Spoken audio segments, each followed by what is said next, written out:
Hello guys, good morning good morning good morning. Welcome Somnath Pawar new blog. तर मित्रांनो, कसे आहात? मजेत आहात ना? तर मित्रांनो, आपण आता घरून आहे ना नाक्यावर आलेलो आहे आणि डिझेल भरण्यासाठी बघा इथं पेट्रोल पंपावर आलेलो आहे. ते बघा आपले दादा. हां, चालू चालू चालू, काय नाही काय नाही. तर आत्ता डिझेल भरलं की आपण नाक्यावर जाऊ.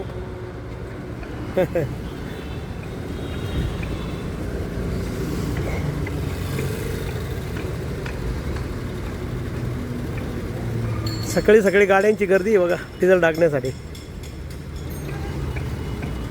तर मित्रांनो, आता आपल्याला एक भाडं लागलेलं आहे आता नाक्यावर आल्यानंतर. इथून गुरु गोविंद सिंग कॉलेज आहे ना, तिथं जायचं आहे आणि तिथून फ्लाय फिश घेऊन आहे ना इथं आपल्या राणा प्रताप चौकात आणायचं आहे. चला जाऊया आपण ते गुरु गोविंद सिंग कॉलेजकडे.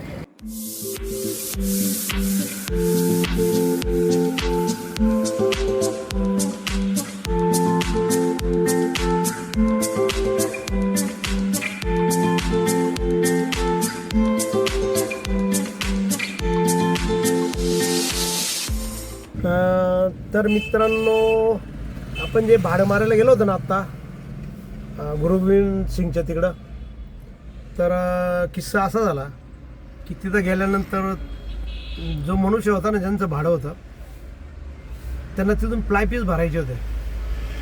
पण त्यांचा तो व्यवहार आहे ना काही झाला नाही. आणि न झाल्यामुळं मग आपल्याला मग तिकडून मग एमटी जेवावं लागले इथं. त्या बिचाऱ्याने 400 रुपये भाडं ठरलं होतं, तर 200 दिले. आता ठीक आहे, चला 200 तर 200, पण त्यांचा व्यवहारच फिसाकडला. त्याच्यामुळं मग आपण एमटी आलो, त्यांनी 200 रुपये दिलं भाडं आपल्याला. तर ठीक आहे, चला असं पण होत राहतं. कारण मी हे तुम्हाला अनुभव सांगतो, मी अलग लक्षात. तर असं सुद्धा घडत राहतं. आपण जातो तिथं आणि भाडेवाल्याचं भाडंच कॅन्सल होतं. आणि मी काही लोक म्हणतात, आता आम्ही भाडंच नाही मारलं, तुम्ही भाडंच नाही मारलं तर पैसे कुठून आणून द्यायचे तुम्हाला. थोडंसं वादविवाद पण होतं त्याच्यामध्ये. पण या बिचाऱ्यांनी 400 भाडं ठरलं होतं आणि 200 रुपये त्यांनी देऊन टाकले आपल्याला. त्याच्यामुळं ठीक आहे. तुम्हाला अनुभव, माझा अनुभव सांगतोय. हां, तर चला ठीक आहे. तर मित्रांनो, तुम्हाला अजून एक गोष्ट सांगायची आहे की ज्यांचं भाडं मारून मी आलो होतो ना, ते गुरु गोविंद सिंगचं जे भाडं होतं बघा, ते फ्लायचं. तर त्या माणसाने तिथं मला ऑनलाईन 200 पाठवले होते आणि काका म्हणे मी तुम्हाला अजून 100 रुपये देतो म्हणे नाक्यावर आणून. तर म्हटलं ते काय, आता मला गॅरंटी नव्हती त्याची, देईल आणून म्हणून बा. तो बिचारा अर्धा पाऊण तासाने आला, तो आत्ताच म्हणजे 5 मिनटापूर्वी आला.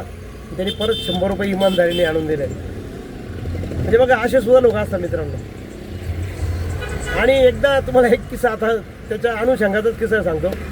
मी 7-8 दिवसापूर्वी ना, मला राणा प्रताप चौकातून शालिमारवरती एकाने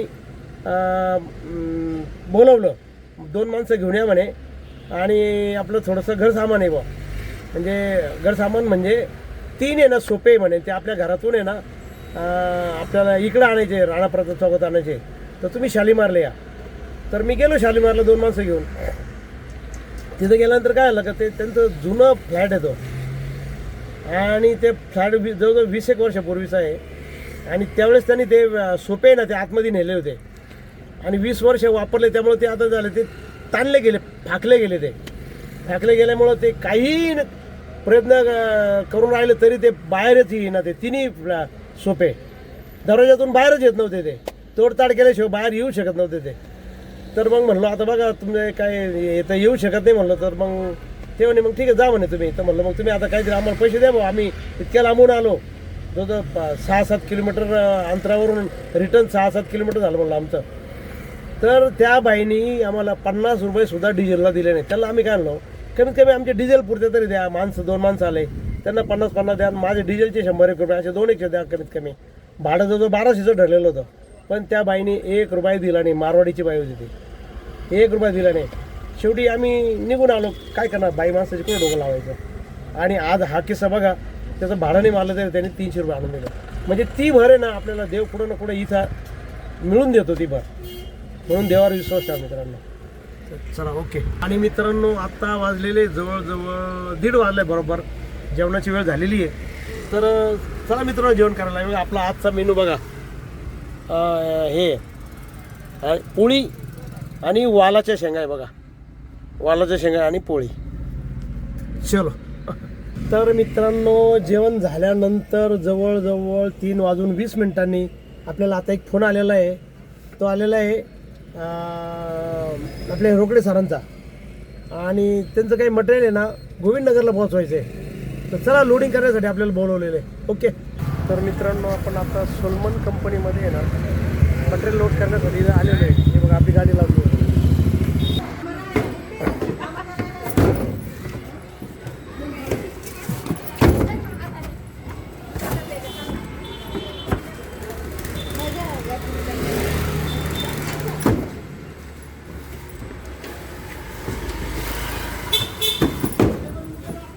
तर मित्रांनो बघा आता आपला हा माल लोड झालेला आहे, आणि हा जो माल आहे ना हा घेऊन जायचा आपल्याला RD सर्कल आहे ना, RD सर्कलच्या पुढं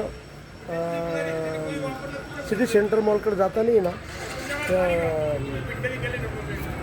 रुंगठाची बिल्डिंग आहे. तर तिथं ऋषी हॉटेलच्या समोर इथं हा माल खाली करायला जायचं आहे, गोविंदनगरने. तर चला जाऊया. तर मित्रांनो आता माल लोड झालेला आहे. चलो.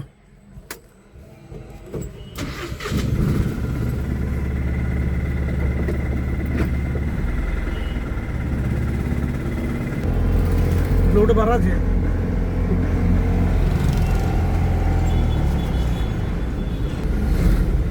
मित्रांनो आपण आता निघालेलो आहे, आणि आता पवननगर पास केलेलं आहे आपण.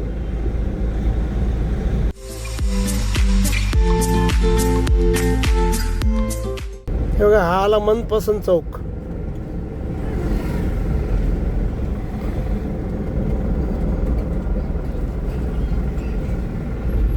तर मित्रांनो आपण आता मनपसंत चौक पास केलेला आहे.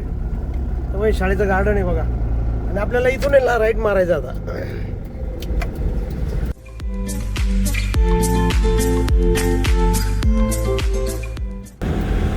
हा आता रोड आहे ना, हा या रोडने पुढे जाऊन आपण लेफ्ट मारला का सरळ गोविंदनगर सिटी सेंटर मॉल रोडला लागू आपण.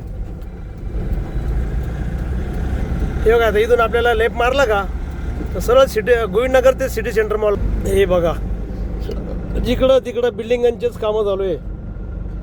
नाशिक फुल डेव्हलप होत आहे. हे बघा सगळीकडं नवीन नवीन बिल्डिंगांचे कामं चालू आहे बघा, ते पण अशा उंच उंच बिल्डिंग आहे. हे बघा जिकडं तिकडं कामच चालू आहे.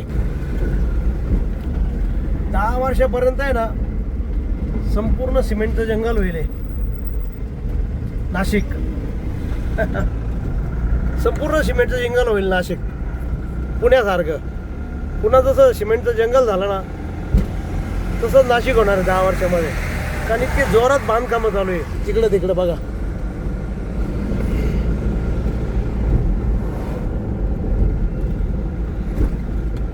आणि आता तो पुढं रोड लागल आपल्याला, तिथून आपल्याला लेफ्ट मारायचा आहे.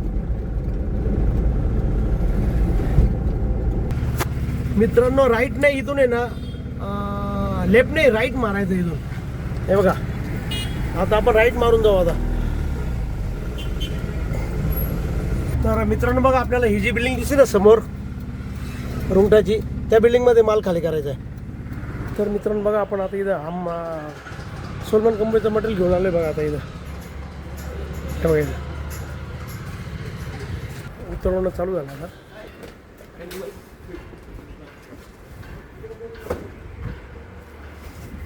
आणि इथला परिसर बघा.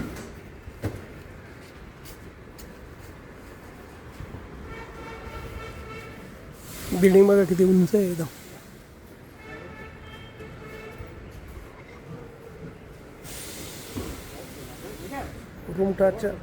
रुंगठाच्या बिल्डिंग सर्व भव्य दिव्य आहे एकदम. सर्व बिल्डिंग भव्य दिव्य एकदम.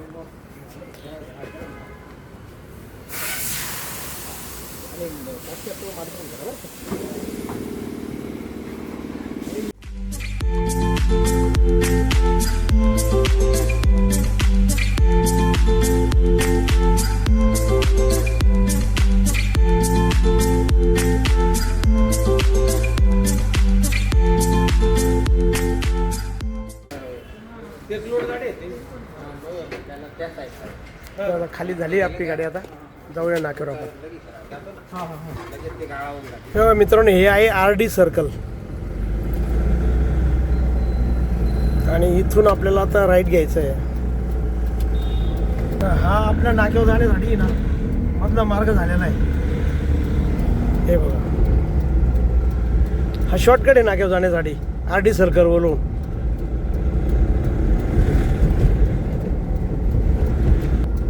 थोडा खराब रस्ता आहे हा, पण एकदम RD सर्कल वरून नाक्यावर जाण्यासाठी एकदम शॉर्टकट. आता थोडासा मध्ये जरा खराब आहे, होईल थोड्या दिवसांनी. हे बघा सर्व जंगल आहे, जंगल. सर्व रिकामी जागा आहे. ही वर्ष 2 वर्षात ही पण भरून जाईल जागा, कुठंच शिल्लक नाही राहणार.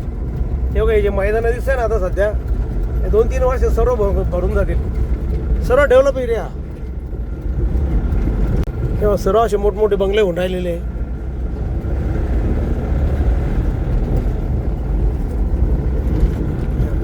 सर्व नवे नवे प्रोजेक्ट. हे बघा मोठमोठे बंगले, ऑफिसेस.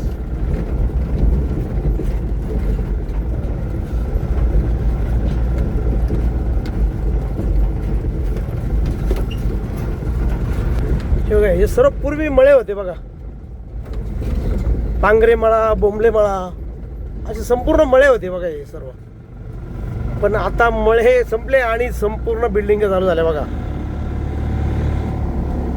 हा सर्व मळे परिसर म्हणजे प्युअर शेतीची जमीन, पण सिटीच्या जवळ आल्यामुळं संपूर्ण फ्लॅट सिस्टीम बनले गेले बघा. हे पूर्ण टोटल रेसिडेन्शियल एरिया झाला. थोडे थोडे मळ्यांची चिन्ह आहे अजून बघा. हा बघा मळा आहे, म्हणजे पत्र्याची शेड त्यामुळे मळाच आहे अजून पण. हे बघा सर्व मळ्याचे बघा, हे रिकाम्या जागा पडलेल्या नाही, सर्व मळ्यांची जागा आहे. हे बघा सर्व मळे बघा, मळ्यांचा भाग बघा. बाकी संपूर्ण डेव्हलप एरिया झाला बघा. हे असा होऊन राहिला, झाला, चालू आहे.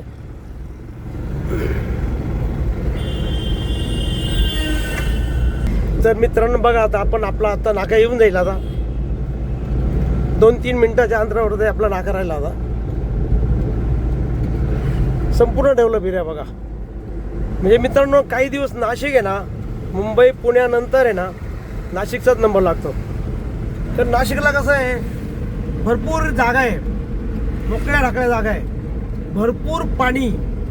9 धरणं आहे नाशिकमध्ये. नाशिकच्या आजूबाजूला 9 धरणं आहे. आणि सर्वात मेन म्हणजे एकदम वातावरण एकदम चांगलं वातावरण. त्यामुळं बहुतेक लोकांचा कल आता नाशिककडे जास्त आहे.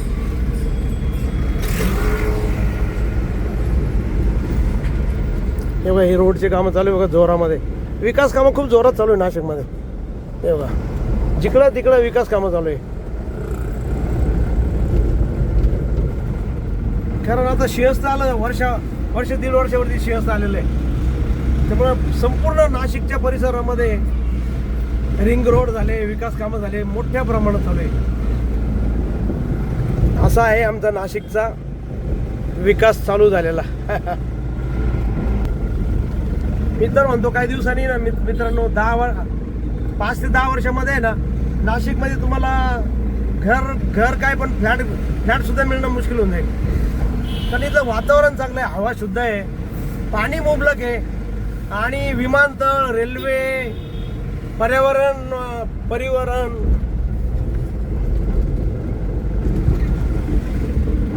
चांगलं आहे, वाहतूक व्यवस्था चांगली आहे, कुठे जाऊ शकता तुम्ही नाशिकमधून.